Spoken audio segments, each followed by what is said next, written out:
Hello friends, welcome to little food talks. இன்னைக்கு நம்ம என்ன பார்க்க போறோம் அப்படின்னா, வீரமங்கை குயிலி அவர்களோட பார்ட் ஆஃப் த ஸ்டோரி தான் பார்க்க போறோம். சரி, வாங்க கதைக்குள்ள போகலாமா? தமிழக வரலாற்றில் பெண்களின் வீரத்தையும் தியாகத்தையும் பேசும்போது முதலில் நினைவிற்கு வருவது வீரமங்கை குயிலி. அவர் ஒரு சாதாரண பெண் அல்ல, தன் நாட்டிற்காகவும் தன் ராணிக்காகவும் உயிரையே தியாகம் செய்த ஒரு வீராங்கனை. குயிலி ஒரு எளிய குடும்பத்தில் பிறந்த பெண். ஆனால் சிறு வயதிலிருந்தே அவளுக்கு தைரியமும் நேர்மையும் நாட்டுப்பற்றும் மிக அதிகம்.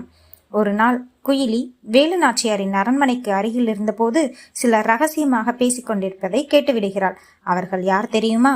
ராணி வேலு நாச்சியாரை கொல்ல திட்டமிட்டிருந்த துரோகிகள். அதை கேட்ட குயிலி உடனே ராணியிடம் சென்று அந்த விஷயத்தை தெரிவிக்கிறாள். ஆனால் அந்த துரோகிகளில் ஒருவர் ராணியின் அருகிலேயே வேலை பார்த்த பெண்களில் ஒருவராக இருந்தார். ஒரு நாள் ராணியை கொல்ல முயன்ற அந்த பெண்ணை குயிலி பார்த்ததும் உடனே தடுத்து நிறுத்துகிறாள். தன்னுடைய வீரத்தால் அவளை கொன்று ராணியின் உயிரை காப்பாற்றுகிறாள். அந்த நாளிலிருந்து ராணி வேலு நாச்சியார் குயிலியின் தைரியத்தையும் உண்மையையும் புரிந்து கொண்டார். அவளை தனது அருகில் வைத்துக்கொண்டு பெண்கள் படையின் தளபதியாக நியமித்தார். அதன் பிறகு குயிலி ராணிக்கு ஒரு வீரராக மட்டுமில்லாமல் உயிர் தோழியாகவும் நம்பிக்கைக்குரிய பாதுகாவலராகவும் இருந்தார். அந்த காலத்தில் ஆங்கிலேயர்கள் சிவகங்கை நாட்டை கைப்பற்ற முயன்றனர். ராணி வேலு நாச்சியாரின் கணவர் முத்துவடுகநாதர் போரில் உயிரிழந்தார். ஆனால் ராணி மனம் தளரவில்லை. பல ஆண்டுகள் திட்டமிட்டு மருது சகோதரர்களின் உதவியுடன் சிவகங்கை கோட்டையை மீண்டும் கைப்பற்ற முடிவு செய்தார். அந்த போரில் குயிலியும் பெண்கள் படையை வழிநடத்தினார். ஆனால் அந்த கோட்டையில் இருந்த ஆங்கிலேய தளபதி பான்சோர், அவரிடம் பெரிய ஆயுத கிடங்கு இருந்தது. அந்த ஆயுதங்கள் தான் அவர்களின் மிகப்பெரிய பலமாக இருந்தது.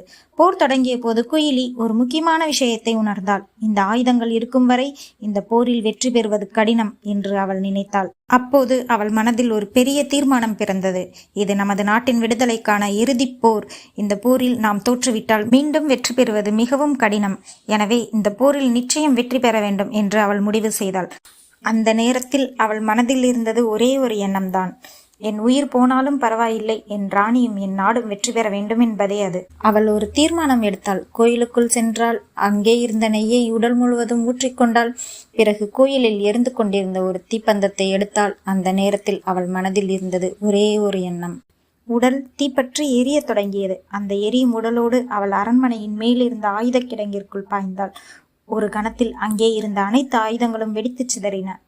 பெரிய தீ பரவியது. ஆங்கிலேய படையினர் அதிர்ச்சி அடைந்தனர். அவர்களிடம் ஆயுதமே இல்லாமல் போய்விட்டது. பான்சோரும் அவனது வீரர்களும் பயந்து நின்றனர். அந்த நேரத்தை பயன்படுத்தி ராணி வேலு நாச்சியார் தனது வீர வாளுடன் போராடினார். பான்சோர் தப்பி ஓட முயன்றான். ஆனால் ராணியின் வீரத்திற்கு முன் அவன் சரணடைந்தான். இவ்வாறு சிவகங்கை கோட்டை மீண்டும் ராணி வேலு நாச்சியாரின் கைக்கு வந்தது.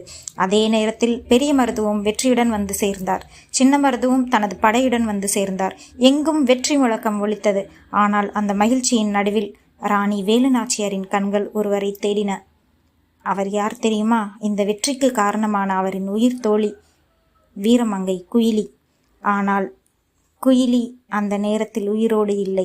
தன் நாட்டிற்காக, தன் ராணிக்காக தன் உயிரையே தியாகம் செய்திருந்தாள். தற்கொலை அன்றுதான் வரலாறாக மாறியது.